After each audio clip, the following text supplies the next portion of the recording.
The single greatest threat to American men is in their balls. The fertility rate in men has dropped by 50% over the last 40 years. Testosterone levels have fallen off a cliff, yet nobody in medicine and nobody in power wants to talk about it. In this video, I'm covering everything between microplastics, hormone disruptors, diet, lifestyle, anything you need to know to make sure you don't end up on the wrong side of this statistic. More importantly, where do you go to get the medical guidance in a world of doctors that don't know how to treat this? As well as, if you're already struggling with fertility issues like most men are, how to reverse those problems. Why did this happen? Who do I need to go to fix this? What do I need to do to make sure I can have a family one day? By the end of this video, you'll have answers to it all. Let's go.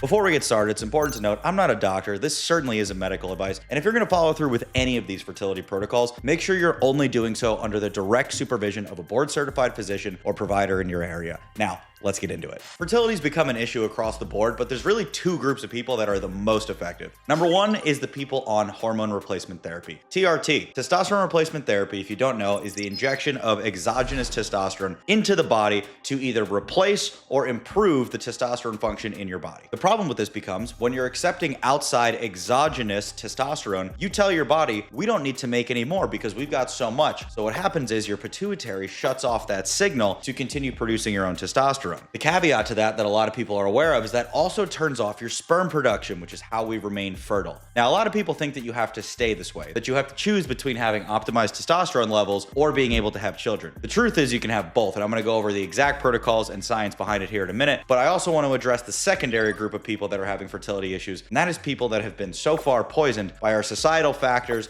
our diet, microplastics in our water, our clothes, and everything that we live in the modern world. In 2017, a major meta-analysis study done by Hagai Levine using data from 1973 all the way up to 2011 showed more than a 50% decrease in sperm count and sperm quality in men in America. That's not just from TRT. That's a societal factor that is neutering the male population. And do you know the main reason for that? Microplastics. When did we start using microplastics? Around 1985 is when that became mainstream. So by the time the people born 1985 and beyond were old enough to be tested on their sperm quality, 15, 16 years old, that's right around 2000. That's when we started having everybody who's going through their formative years, while plastic is the main food and beverage storage method. These plastics, as we know, emit these tiny little microplastics that seep into our food that are undetectable by taste, smell, and touch, but you see them very prominently under a microscope. In 2024, the University of New Mexico put out a study that 100% of men test positive for microplastics in their sperm, in their ball sack. And it's funny, what happens often when married couples can't have kids, the first person they look to blame is typically the woman, because in the past, women were usually the main reason why infertility would happen, because something was wrong in their inner workings. And that's a whole nother story on itself. But today what we're seeing from someone in the medical field who talks to a lot of different doctors, especially fertility doctors, naturally working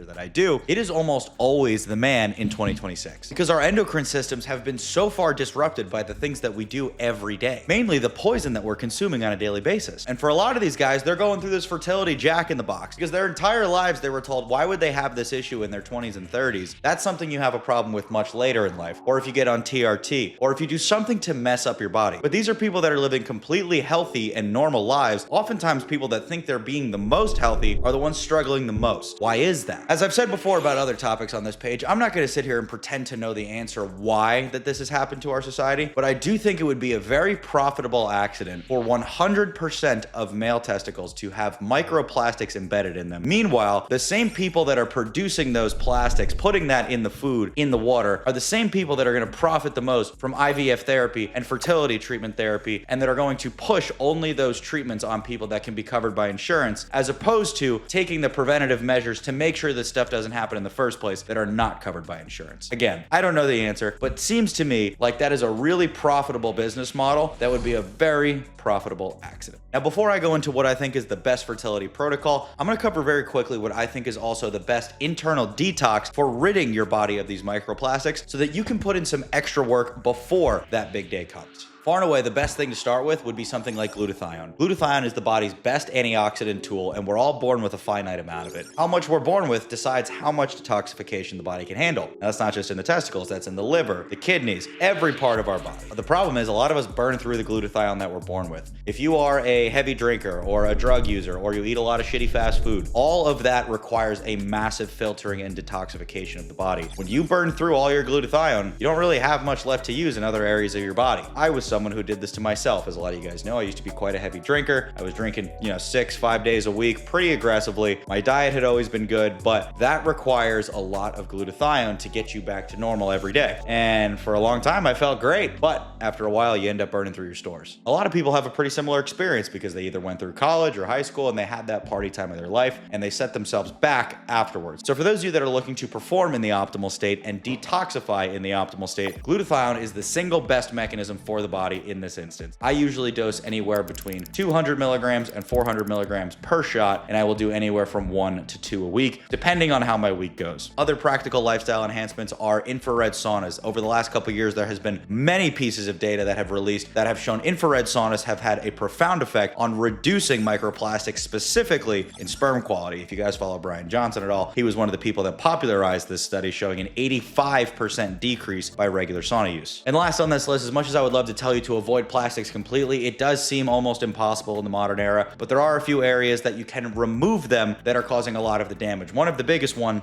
is your water bottles. Now, I know this brand is actually not known for its superior cleanliness. However, glass bottles over plastic wins any day of the week. The ultimate win for this is a full home water filtration system, but honestly, if you're asking me where I would allocate anywhere from $10,000 to $15,000, it wouldn't be on a full home water system. It would probably be in some sort of concierge medicine regard. Again, these things aren't miracle cures, but just these basic things can drastically decrease the likelihood that you end up on the wrong side of this stat. Now moving into what I believe are the miracle cures, and that is the pharmaceutical side of it. Now, I know this might sound hypocritical coming from someone who is very anti-pharma, very anti-take the next pill. There are certain medications that I certainly believe do have promise and don't lead to a lot of these extra problems that I see from others. Typically, the people that become the most well-versed are those who are utilizing things like testosterone replacement therapy. However, the downside to that is these people are also the most susceptible to what is called white coat syndrome, where you've been going to your doctor who you might have paid a lot of money for, and he's going to tell you what the next protocol is. You're just going to blindly listen because that's the doctor and he studied, he went to medical school, so he must know what he's doing. Well, I have bad news. When it comes to fertility and hormones, nearly every doctor has almost no clue what they're doing, and it's not their fault. They just weren't taught this properly. It's not covered in medical school, and if you think I'm lying, ask your doctor how long they spent in medical school talking about fertility, hormones specifically. Most of them are going to say either they went over it for a day or it wasn't covered at all, mainly because it's taboo. Now, I could sit here and go down the rabbit hole with you about why I think hormones and fertility are not covered in medical school. It's another very profitable accident that the only two things that you would need to be free of pretty much every major profitable medical issue, like anxiety, depression, stress, or any of the things that we medicate people for, all can be resolved with hormones. I think there's a reason they don't cover it. But again, moving on. A lot of people, and this will be the number one telltale sign of a clinic that has no idea what they're doing, and it's the most overprescribed medication out there, and that is Clomid, clomiphene citrate. If you or anyone you know has been prescribed this by a doctor, there is no applicable use for this compound that exists. It is the worst medication when it comes to raising testosterone.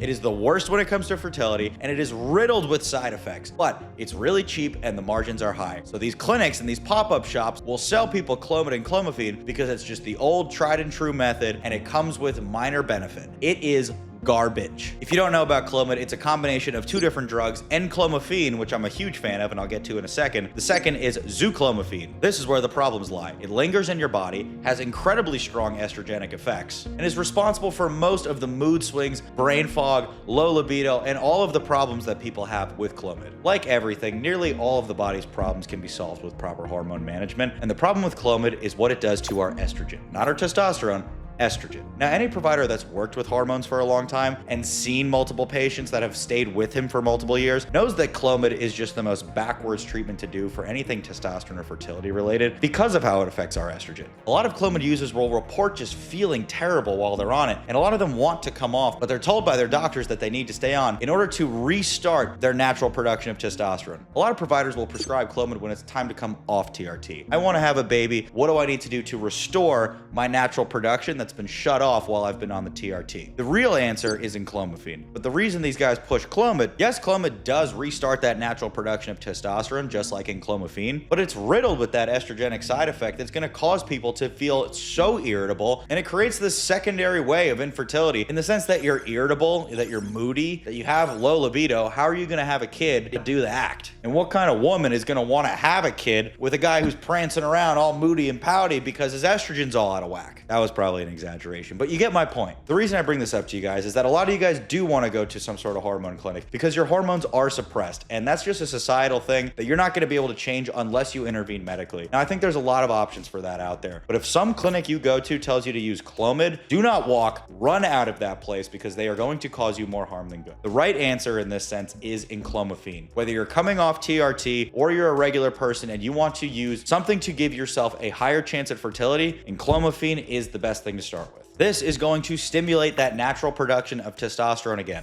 You get all the benefits without any of the estrogenic side effects. The unique part about clomiphene is it hits both your LH and your FSH, your luteinizing hormone and your follicle stimulating hormone. In my practice, I found this very effective at restoring the levels of testosterone that our patients are used to, while also being able to give them their fertility back because it's reigniting that pituitary connection down to the testicles that is going to produce that sperm. And a lot of guys even notice that they see an increase in size of the testicles. Not a bad side effect. The other side of this coin when it comes to fertility medication is HCG. Now, in my opinion, HCG is the stronger of the two. And if you really want to have a kid right now, right this second, I believe HCG is the better of the two. But if you're looking for something that is going to keep the gears working inside and you want to maintain that natural production, I do recommend the clomiphene more, and it's proven to be more effective at maintaining that. HCG is just going to mimic LH in the body. On clomiphene, protocols can range from 25 milligrams a day, 3 days a week, all the way up to 7 days a week. Some of these companies will do these lower doses, and again, I honestly think that's just for cash flow purposes. I don't really see any benefit in a 10 milligram, 15 milligram clomiphene pill. Not gonna do much. But gosh, it just pains me thinking, how is it that there are clinics that are in business, that there are doctors in this world that are actively prescribing something that they just have no idea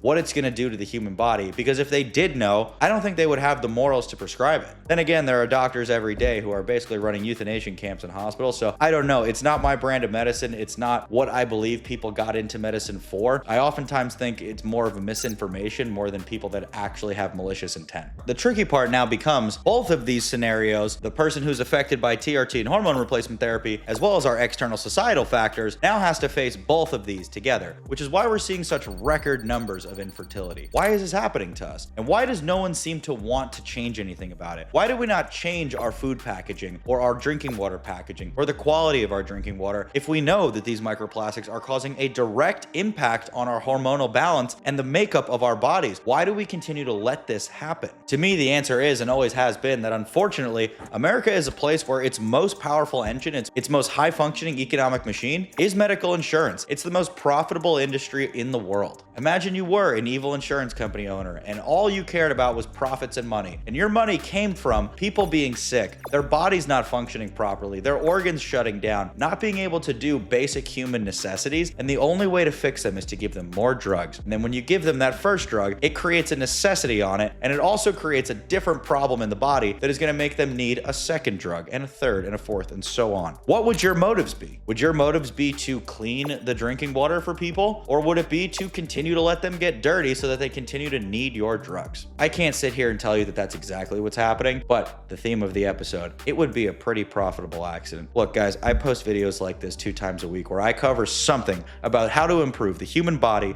the human mind, or anything in between. If you like this kind of stuff, hit that subscribe button and turn on post notifications to make sure you don't miss a single video, and I will see you guys in the next one.